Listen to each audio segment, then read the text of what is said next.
जय हिंद साथियों, नमस्कार। मैं हूं अभय और आप सभी का स्वागत करता हूं आपके अपने परिवार अभय एक्सेल कंप्यूटर में। दोस्तों, ओ लेवल M1 R5 की इस सीरीज में आज आप पढ़ेंगे आउटपुट डिवाइस के बारे में।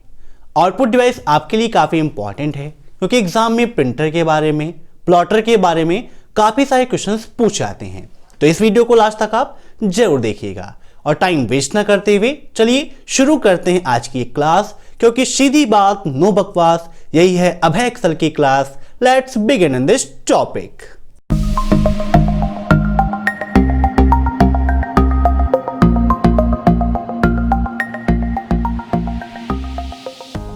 दोस्तों, जो डाटा या सूचना हम कंप्यूटर में प्रविष्ट करते हैं, प्रोसेसिंग के बाद हमें उसका परिणाम भी मिलता है। जैसे आप कोई कार्य करते हैं तो कार्य करने के बाद उसके रिजल्ट का वेट करते हैं, वैसे ही कंप्यूटर में हमारे द्वारा इनपुट किए गए डाटा में प्रोसेसिंग होकर जो परिणाम हमें प्राप्त होता है वह कहलाता है आउटपुट। ठीक है, और जिसके द्वारा हमें वह प्राप्त होता है वह कहलाता है आउटपुट डिवाइस।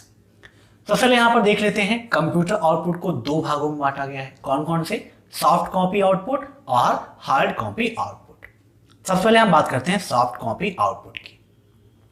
दोस्तों, सॉफ्ट कॉपी आउटपुट एक अस्थायी आउटपुट होता है जिसे हम छू नहीं सकते हैं।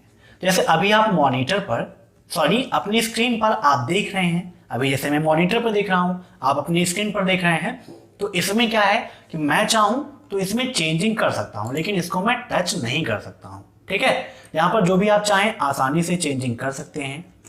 जैसे हम कंप्यूटर या उचित सॉफ्टवेयर के बिना पढ़ व देख नहीं सकते हैं। मीन्स अगर इस सिस्टम को अभी हम बंद कर दें और इसको हम पढ़ना चाहें तो क्या पढ़ सकते हैं? नहीं पढ़ सकते हैं। सॉफ्ट कॉपी आउटपुट को इलेक्ट्रॉनिक मेमोरी में स्टोर किया जाता है। अब यहाँ से क्वेश्चन बनता है कि सॉफ्ट कॉपी आउटपुट को कहाँ पर स्टोर करते हैं? तो इलेक्ट्रॉनिक मेमोरी में स्टोर किया जाता है तथा नेटवर्क पर एक स्थान से दूसरे स्थान तक भेजा जाता है।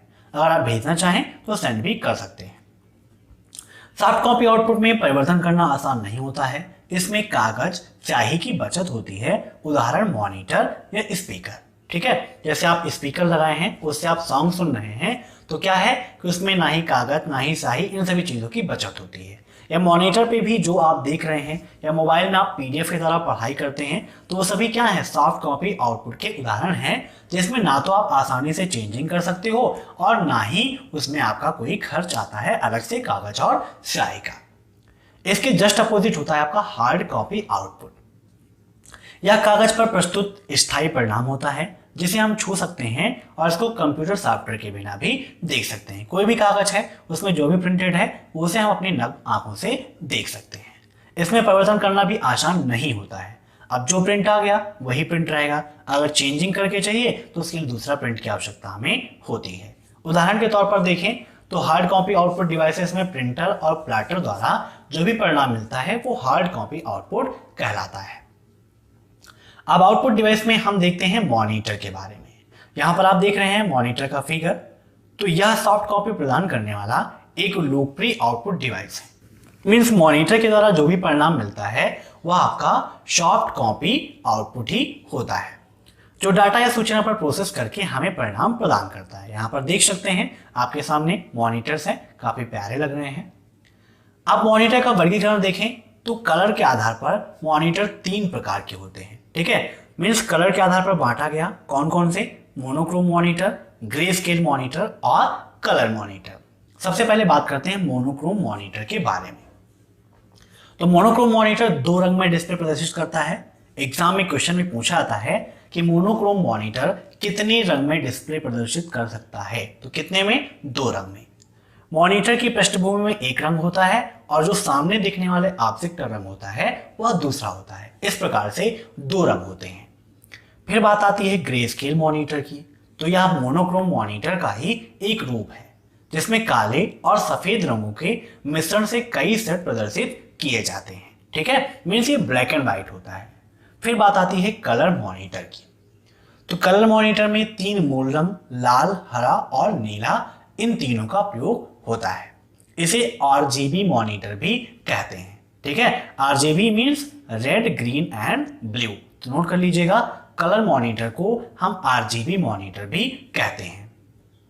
यह 16, 32 या 256 रंगों में डिस्प्ले प्रदर्शित कर सकता है। एक क्वेश्चन बहुत बार पूछा जा चुका है कि कलर मॉनिटर अधिकतम कितने रंगों में डिस्प्ले प्रदर्शित कर सकता है, तो मैक्सिमम कितना, 256। मॉनिटर की गुणवत्ता की पहचान refresh rate, dot pitch, resolution, response time से की जाती है।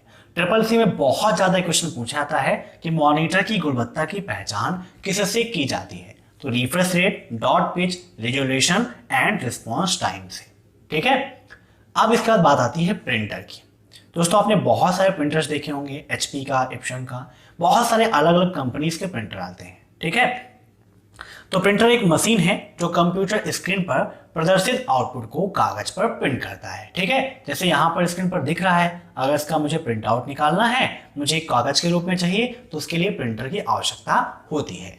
यह हार्ड कॉपी या स्थायी प्रति प्रदान करने वाला आउटपुट डिवाइस है। मीन्स प्रिंटर के द्वारा जो भी हमें आउटपुट मिलता है वह हार्ड कॉपी आउटपुट का उदाहरण है। प्रिंटर की गुणवत्ता रिजोल्यूशन से मापी जाती है। एग्जाम में पूछा भी जाता है कि प्रिंटर की गुणवत्ता हम किससे मापते हैं, तो रिजोल्यूशन से मापते हैं। प्रिंटर को सिस्टम यूनिट के पैरेलल पोर्ट से जोड़ा जाता है। काफी इंपॉर्टेंट है, बहुत बार एग्जाम में पूछा जा चुका है कि प्रिंटर को किस पोर्ट से जोड़ते हैं, तो पैरेलल पोर्ट से हम जोड़ते हैं। अब इसके बाद दोस्तों यहाँ पर हम बात करते हैं प्रिंटर के प्रकार की। तो प्रिंटर का वर्गीकरण दो प्रकार से कर सकते हैं, प्रिंट क्षमता के अनुसार और प्रिंट करने के तरीके के अनुसार। पहले यहां पर बात करते हैं हम क्षमता के अनुसार। तो यहां पर क्या है, एक बार में एक कैरेक्टर प्रिंट करता है। मीन्स कैरेक्टर प्रिंटर एक बार में एक कैरेक्टर प्रिंट करता है। ऐसे ही लाइन प्रिंटर, यह एक बार में पूरी लाइन को प्रिंट करता है और इसकी प्रिंट करने की गति भी तेज होती है। नेक्स्ट आता है आपका पेज प्रिंटर। पेज प्रिंटर एक बार में पूरा पेज प्रिंट करता है। मीन्स जैसा नाम वैसा काम, है ना। अब इसके बाद बात आती है इंपैक्ट प्रिंटर की। तो इंपैक्ट प्रिंटर टाइपराइटर की तरह पेपर और रिबन पर, मीन्स जो इंक रिबन होती है उस पर दबाव डालकर प्रिंट करने का काम करता है। इंपैक्ट प्रिंटर की एक ये होती है कि वह एक बार में एक ही रंग का आउटपुट प्रदान कर सकता है। ठीक है, और जो रंग आएगा वह डिपेंड करता है रिबन के रंग के ऊपर।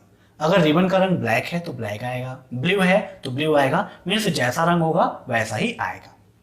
नेक्स्ट आपका डॉट मैट्रिक्स प्रिंटर। तो यह धीमी गति का इंपैक्ट प्रिंटर होता है जो एक बार में एक कैरेक्टर प्रिंट करता है। मीन्स एक बार में एक ही कैरेक्टर प्रिंट करता है। इसमें एक प्रिंट हेड होता है जो बाएं से दाएं और दाएं से बाएं, left to right, right to left आसानी से घूमता रहता है। लेकिन दोस्तों इसकी एक खासियत है कि इसका जो खर्च होता है वो काफी कम होता है। लेकिन एक नुकसान है कि प्रिंट की गुणवत्ता अच्छी नहीं होती है। अब इसके बाद बात करते हैं नॉन इंपैक्ट प्रिंटर की। तो नॉन इंपैक्ट प्रिंटर में रिबन नहीं रहता है। इसमें विद्युत या रासायनिक विधि से स्याही का छिड़काव कर प्रिंट प्राप्त किया जा सकता है। इसके द्वारा हम कार्बन कॉपी नहीं प्राप्त कर सकते हैं। इसकी गति भी काफी तेज होती है और इसमें हम काला और रंगीन, मीन्स ब्लैक एंड व्हाइट और कलरफुल दोनों प्रकार के आउटपुट प्राप्त कर सकते हैं। अब इसके अंदर अगर देखें तो थर्मल प्रिंटर आता है। तो thermal printer non impact character printer है। मीन्स ये नॉन इंपैक्ट प्रिंटर का ही प्रकार है। इसमें रसायन युक्त विशेष कागज का प्रयोग किया जाता है जिस पर ताप के प्रभाव से आवश्यक आकृति प्राप्त की जाती है। ठीक है, इसकी प्रिंट गुणवत्ता काफी अच्छी होती है परंतु खर्च भी अधिक होता है। अब इसके बाद बात करते हैं इंकजेट प्रिंटर की। तो यह नॉन इंपैक्ट कैरेक्टर प्रिंटर है जिसमें स्याही की बोतल रखी जाती है। इसमें एक प्रिंटर होता है जिसमें 64 छोटे जेट नेजल होते हैं। अब यहां से क्वेश्चन बनता है कि इंकजेट प्रिंटर में कितने छोटे जेट नेजल होते हैं। तो 64 छोटे जेट नोजल इसमें होते हैं। इसके द्वारा हम अपने मनचाहे कैरेक्टर और आकृतियां प्राप्त कर सकते हैं। इसकी प्रिंट गुणवत्ता भी अच्छी होती है और आरंभिक लागत इसकी कम होती है, लेकिन पर कॉपी जो खर्च आता है वो काफी अधिक होता है। ठीक है, जो काफी गलत बात है। पर कॉपी अगर खर्च ज्यादा आएगा तो इससे हमें नुकसान ही होना है। फिर बात आती है लेजर प्रिंटर की। तो यह उच्च गति वाला नॉन इंपैक्ट प्रिंटर है। सबसे स्पीड में जो चलता है वो आपका लेजर प्रिंटर ही होता है।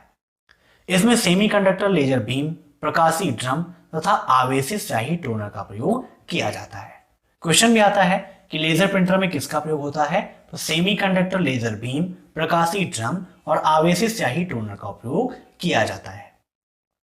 लेजर प्रिंटर की गुणवत्ता अच्छी होती है। यह एक खर्चीला उपकरण है, परंतु इसमें प्रति कॉपी खर्च कम आता है। ठीक है, अब यहाँ से ये आपके लिए काफी फायदेमंद है, ये खर्च भी कम आता है और गुणवत्ता भी इसकी अच्छी होती है। ठीक है, अब बात करते हैं प्लॉटर की। तो प्रिंटर की तरह हार्ड कॉपी देने वाला यह भी एक आउटपुट डिवाइस है, जिसका उपयोग बड़े कागज पर उच्च गुणवत्ता वाले रेखा चित्र प्राप्त करने के लिए किए जाते हैं। मीन्स जैसे आप बैनर्स वगैरह देखते हैं, तो ऐसा कुछ अगर आपको प्राप्त करना है तो उसके लिए प्लॉटर का उपयोग किया जाता है। प्लॉटर कितने प्रकार के होते हैं, या क्वेश्चन भी एग्जाम में पूछा जाता है।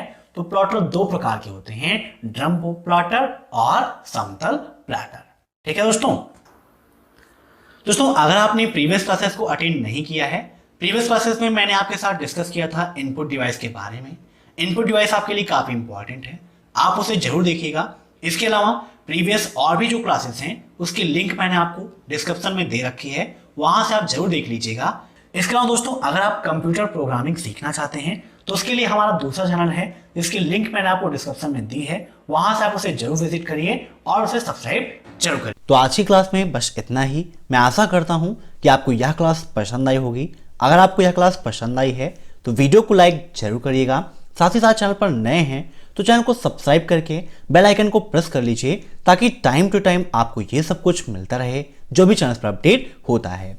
इसके साथ अगर आप M2 R5 की तैयारी कर रहे हैं तो उसके लिए हमारा दूसरा चैनल है प्रोग्रामिंग ट्यूटोरियल, जिसकी लिंक मैंने वीडियो के नीचे दे रखी है। वहां पर HTML, जावा इन सभी की क्लासेस आपके लिए अवेलेबल हैं, तो वहां से आप देखिए और M2 R5 की आसानी से तैयारी कर लीजिए। Thanks for watching my video. फिर मिलते हैं नेक्स्ट क्लास में कल शाम को 8 बजे। तब तक के लिए बाय।